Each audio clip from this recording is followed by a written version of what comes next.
Hello नमस्कार किसान भाइयों, कैसे हैं आप सभी। आशा करते हैं बहुत ही बढ़िया होंगे, स्वस्थ होंगे, मस्त होंगे। स्वागत है आपके अपने यूट्यूब चैनल किसान मीडिया में। और मैं आपका दोस्त मिस्टर विकास विद्यार्थी बीएससी एग्रीकल्चर से हाजिर हूं आपकी सेवा में एक और नया वीडियो लेकर के। और आप लोग देख रहे हैं देश का नंबर 1 चैनल किसान मीडिया। तो किसान साथियों, सितंबर का जो महीना है वो धीरे धीरे लगभग में खत्म होने वाला है। लगभग में सितंबर में 10 दिन के आसपास में और बचे हुए हैं। तो किसान साथियों, सितंबर का जो महीना है वो अंतिम चरण पे है और अक्टूबर का महीना है वो आने वाला है। तो अब किसान साथियों, आप लोगों को सितंबर के लास्ट में या तो अक्टूबर के फर्स्ट वीक में सब्जी लगाने का उचित जो समय है, एक मौका है। तो आप लोग सितंबर के लास्ट वीक में यानी कि 30 सितंबर तक या अक्टूबर के फर्स्ट वीक में सब्जियों की बुवाई करते हैं या कुछ कैश क्रॉपों की बुवाई करते हैं जो नकदी फसलें होती है, तो आने वाले समय में आपको एक अच्छा खासा और एक मोटी कमाई मिलने वाली है। तो किसान साथियों, आज मैं आपको उन्हीं में से एक ऐसी फसल को लेके आया हूं जो कि आप या अक्टूबर के फर्स्ट वीक में या फिर आपको लास्ट के 30 सितंबर के आसपास में बुवाई कर देंगे तो आपको 1 एकड़ के माध्यम 1 एकड़ के खेत से बहुत ही अच्छा खासा मुनाफा देखने को मिलेगा और मोटी कमाई होगी। और किसान साथियों, यदि हम उस खेती के बारे में लागत की बात करते हैं तो बिल्कुल जीरो के बराबर होगी, बहुत ज्यादा लागत होगी नहीं। तो अब आप लोग सोच रहे होंगे ऐसी कौन सी खेती है जो आपको बहुत ही कम समय में एक मोटी इनकम देकर के जाएगी। तो किसान साथियों, आज मैं आपको इस वीडियो के माध्यम से सौंफ की एक सफल और वैज्ञानिक खेती कैसे करें इसके बारे में A to Z देंगे आपको जानकारी। और आपको बताएंगे निम्न पॉइंटों पर करेंगे बातचीत, जैसे कि सौंफ की एक सफल खेती कैसे करें, सौंफ की बुवाई कब करें, सौंफ की मार्केट में डिमांड क्या होती है भाइयों, सौंफ का मंडी रेट क्या होगा, सौंफ में कैसे निराई गुड़ाई करें, सौंफ में पानी कब लगाएं, और इसकी जो उन्नत खेती विभिन्न जो प्रकार के पॉइंट होते हैं इसकी निराई गुड़ाई और आदि पॉइंटों पे करेंगे हम आपसे बातचीत।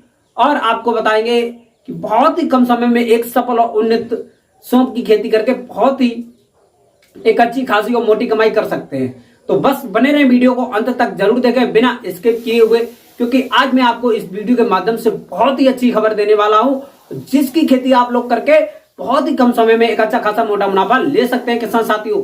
तो बने रहे वीडियो को अंत तक जरूर देखें बिना स्किप किए हुए।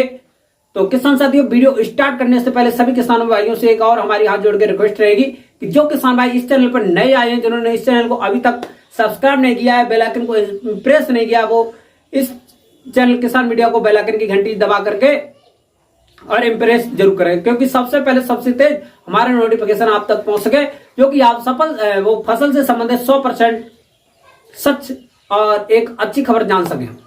तो बने रहे वीडियो को अंत तक जरूर देखें। यदि आपको लेना है बेहतर आइडिया तो आप लोग देखें किसान मीडिया। याद रखें, किसान मीडिया फेसबुक पेज को भी फॉलो करें, वहां भी हमको लाइक कमेंट शेयर करें, क्योंकि खेती से जुड़ी हुई हर अपडेट वहां पर भी मिलती है। तो अब मैं ज्यादा देर ना करते हुए चलिए करेंगे वीडियो को स्टार्ट। तो नमस्कार फिर से एक बार प्यारे किसान भाइयों, सौंफ की उन्नत खेती कैसे करें A to Z मिलेगी आपको इस वीडियो के माध्यम से जानकारी और पॉइंटों को अनुसार करेंगे बात। जो सौंफ की खेती होती है उसके निम्न पॉइंटों पर हमने जो खेती बनाई है वो आपको बताएंगे, जैसे कि सौंफ की बुवाई कब करेंगे, सौंफ का उचित बीज दर 1 एकड़ के लिए कितना होता है, एक हाईएस्ट वैरायटी कौन सी होती है, इन सभी चीजों को लेकर के करेंगे हम आपसे बातचीत। तो सबसे पहले आपको बताएंगे किसान साथियों, सौंफ की खेती करने के लिए खेत को कैसे तैयार करें। और उससे भी पहले मैं आपको बताना चाहूंगा कि सौंफ की बुवाई के लिए उचित समय क्या है। तो किसान साथियों, सौंफ की उचित बुवाई का जो समय है वो है आप लोग सितंबर के लास्ट में यानी 25 से लेकर के 30 और अक्टूबर के फर्स्ट वीक में यानी 1 से लेकर के 10, इन तारीखों के बीच में यदि आप सौंफ की कर देते हैं बुवाई तो आपको 1 एकड़ के खेत में अच्छे खासे प्रोडक्शन के साथ में एक अच्छी खासी मोटी इनकम भी देखने को मिल जाएगी। अब आपको किसान साथियों मैं आपको बताऊंगा कि सौंफ की खेती हम किस प्रकार की भूमि में कर सकते हैं। आपका क्वेश्चन ये।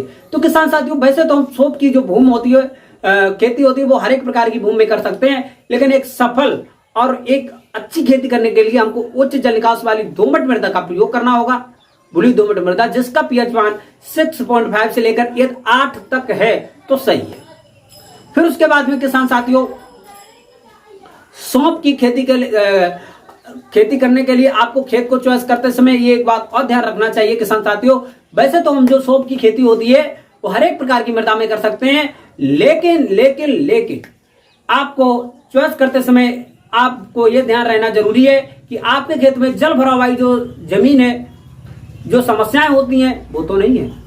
यदि आपके खेत में थोड़ा बहुत जल भराव की जो समस्या है तो उसका उचित प्रबंध पहले से कर लें, क्योंकि सौंफ की ऐसी फसल है यदि वहां पर बारिश की वजह से कोई भी जल भराव जैसी समस्या हुई तो वहां से आपकी जो फसल है खराब हो सकती है, एक नुकसान भी देखने को मिल सकता है।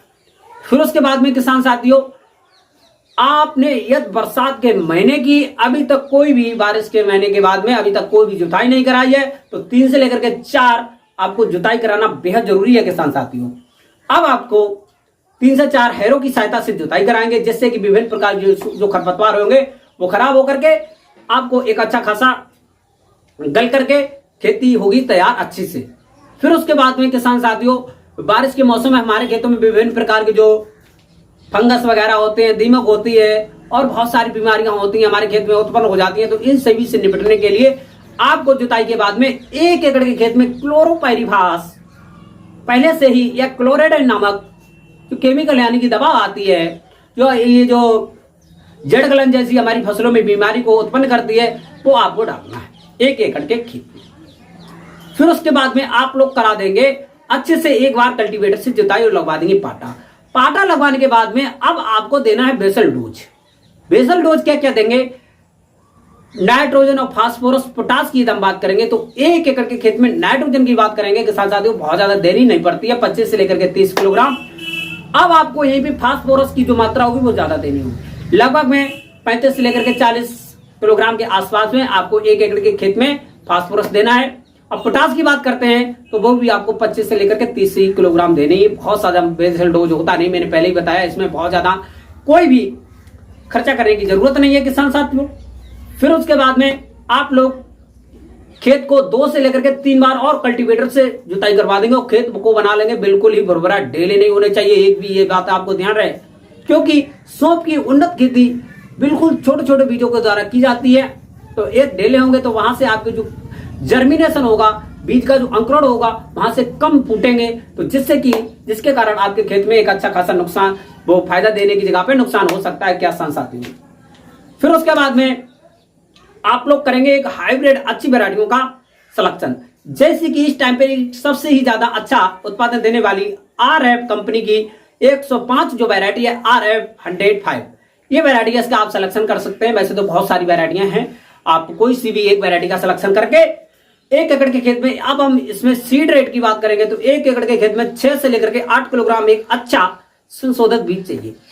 फिर उसके बाद में किसान साथियों आप लोग क्या करेंगे कि बुवाई से पहले कार्बेंडाजिम नामक जो एक केमिकल होता है उससे आप अपने बीज को 1 किलोग्राम में 2 ग्राम के हिसाब से बीज को संशोधित करना है, कार्बेंडाजिम नामक जो रसायन होता है उससे। फिर उसके बाद में किसान साथियों आपको अच्छे से बीजों को शाम के टाइम पे या सुबह के टाइम पे, अब आपको एक बात और ध्यान रखना चाहिए, किसी भी बीज की बुवाई करें किसी भी की तो या शाम के टाइम पे या सुबह के टाइम पर, दोपहर के टाइम पे बिजाई करना अच्छा नहीं माना गया है किसानों और एक्सपर्टों के द्वारा बताया गया है। तो किसान साथियों आपको ध्यान रहे कि शाम के टाइम पर या सुबह के टाइम पर अच्छे से बुवाई करेंगे। बुवाई के टाइम पर आपको ध्यान रहे बुवाई आप किस बीज से करेंगे। यदि आप छड़कमा बीज से करते हैं तो आपको ध्यान रहे बीज उसके छोटे होते हैं तो उसमें आप क्या करेंगे, अच्छे से या वर्मी कंपोजिट की खाद मिला लेंगे, या तो उसमें राख मिला लेंगे कंडे की बनी हुई, या तो उसमें धूल मिट्टी मिला लेंगे, जिससे कि आपका जो छिड़कने में आसानी हो। फिर उसके बाद में अच्छे से बुवाई करने के बाद में बनाएंगे आप क्यारियां 2 से लेकर के 2.5 मीटर चौड़ी होनी चाहिए और लंबाई आप अपने खेती के अनुसार रख सकते हैं। अब उसके जो अंकुरण का समय होता है किसान साथियों वो लगभग में 6 से लेकर के 8 दिन बताया गया है माननीय एक्सपर्टों के द्वारा एग्रीकल्चर। फिर उसके बाद में किसान साथियों 6 से 7 दिन के पास में जब आपका जो जर्मिनेशन है अच्छी तरीका से हो जाएगा, लगभग में 2 से लेकर के 3 पत्ती थोड़ी थोड़ी हो जाए, 1 उंगर या 2 उंगर का बीज हो जाएगा। फिर आप अपने खेत में 1 से लेकर के 1.5 इंच के आसपास में खेती में देना है पानी, ताकि आपका जो जर्मिनेशन है अच्छे से हो जाए, अच्छे से खेती में उगे और ग्रोथ करे। फिर उसके बाद में किसान साथियों आपको इसी प्रकार से लगभग में जब तक आपकी जो फसल है 25 से लेकर के 30 और 35 दिन की ना हो जाए तब तक आपको अपने खेत में धीरे धीरे देना है पानी। फिर उसके बाद में जब तक आपके खेत में विभिन्न प्रकार के उगेंगे खरपतवार, अब खरपतवार उगना ये तो आम बात है, तो इसके के लिए आपको पेस्टिसाइड है वो भी आप यूज कर सकते हैं। और वैसे सबसे अच्छा जो माना गया है एग्रीकल्चर में अच्छी फायदा लेना है तो आपको 2 से लेकर के 3 निराई गुड़ाई अपने हाथों से खुरपी की सहायता से करना है, जिससे आपकी पौधों के आसपास में थोड़ा थोड़ा मिट्टी भी लग जाएगी, पौधे मजबूत हो जाएंगे, ग्रो कर जाएंगे। और उसके बाद में अधिक खरपतवार जैसे निकलते हैं चौड़ी पत्ती के, तो पेंडामेथिलिन जो खरपतवार नाशी दवाई है इसका आप प्रयोग कर सकते हैं किसान साथियों। फिर उसके बाद में आपकी अच्छी जो फसल होगी अच्छे से करेगी ग्रो। और आपको ध्यान रखना ये जरूरी बात है किसान साथियों, आपके खेत के आसपास में कोई भी बाहरी जानवर ना आता हो जिससे कि आपकी जो फसल है खराब भी हो सकती है। फिर उसके बाद में आपकी जो फसल तैयार होने का जो समय होगा किसान साथियों लगभग में 165 से लेकर के 70 और 80 दिन के आसपास में अच्छे से पक करके हो जाएगी तैयार। अब आप करेंगे हार्वेस्टिंग। हार्वेस्टिंग करते टाइम पर आपको ध्यान रखना ये जरूरी है, क्योंकि इसकी जो हार्वेस्टिंग में एक तरफ से मशीन तो नहीं कर सकते हैं, ना तो कोई थ्रेसर वगैरह होता है, तो इसकी हार्वेस्टिंग के लिए हम जुम्पा बाई जुम्पा ऐसे एकदम से जुम्पा बने होंगे, तो जुम्पा बाई जुम्पा हमको काटेंगे और इसको करेंगे एक जगह पर एकत्रित करने के बाद में इसको हम लाठी या डंडों से या बैलों की सहायता से या किसी भी मशीन की सहायता से तोड़ करके सला करके निकाल लेंगे सौंफ को। सौंफ निकालने के बाद में एक अच्छी क्वालिटी की तैयार होने के बाद में इसके एकदम मंडी रेट की भाव की बात करते हैं तो लगभग में 80 रुपए से लेकर के 100 रुपए पर केजी के हिसाब से मार्केट में देखने को मिल जाती है सौंफ। और 1 एकड़ के खेत में एकदम उत्पादन की बात करते हैं तो 8 से लेकर के 10 क्विंटल के हिसाब से आपको प्रति एकड़ के हिसाब से अच्छा खासा उत्पादन देखने को मिल जाएगा। ये आप बताए हुए पोर्टो के अनुसार अच्छी खासी खेती तैयार करके ले जाते हैं, कीटों को बचाव करते हैं और इसमें विभिन्न प्रकार के जो कीट वगैरह होते हैं इसमें बहुत ज्यादा रोग लगते नहीं है किसान साथियों। 1 एकड़ के खेत में पूरे एकदम बीज की बात करेंगे यानी कि पूरे इन्वेस्टमेंट की बात करेंगे कितना पैसा लगता है तो लगभग में 10 से लेकर के 11-12 हजार के आसपास में आएगा। और किसान साथियों आप भी ये सौंफ की खेती करना चाहते हैं तो कमेंट बॉक्स में कमेंट करके हमको जरूर बता दें। और जिन किसान भाइयों ने अभी तक कोई भी सब्जी की खेती लगाई है उसमें किसी भी प्रकार के रोग लगे हुए कमेंट बॉक्स में जल्दी से बताएं, क्योंकि मैं आपके लिए निवारण लेके आया हूं। कल आपको जो फसलों में विभिन्न प्रकार के कीट रोग वगैरह लगते हैं तो उससे समाधान लेने के लिए मैं आपको बताऊंगा कुछ मुख्य इंपोर्टेंट बातों पर करेंगे बात और आपको बताएंगे कि आप लगने वाले फसलों में जो रोग कीट होते हैं उनसे कैसे निपटारा पाएं, कौन कौन सी दवा डालेंगे और ये दवा कहां से प्राप्त होगी, ये सब बातों को लेकर के करेंगे हम कल आपसे चर्चा। तो बने रहे वीडियो को कल वाला भी देखें। और आज की ये वीडियो सौंफ की जो वीडियो थी आपको कैसी लगी कमेंट बॉक्स में जल्दी से बताएं। और वीडियो इन्फॉर्मेटिव लगी हो तो लाइक करना बिल्कुल ना भूलें। तो मिलते हैं एक नई और नेक्स्ट वीडियो में, तब तक की आज की वीडियो यहीं तक, मिलते हैं एक नई और नेक्स्ट वीडियो, तब तक के लिए सभी किसानों से नमस्कार। जय हिंद, जय भारत, जय जवान, जय किसान।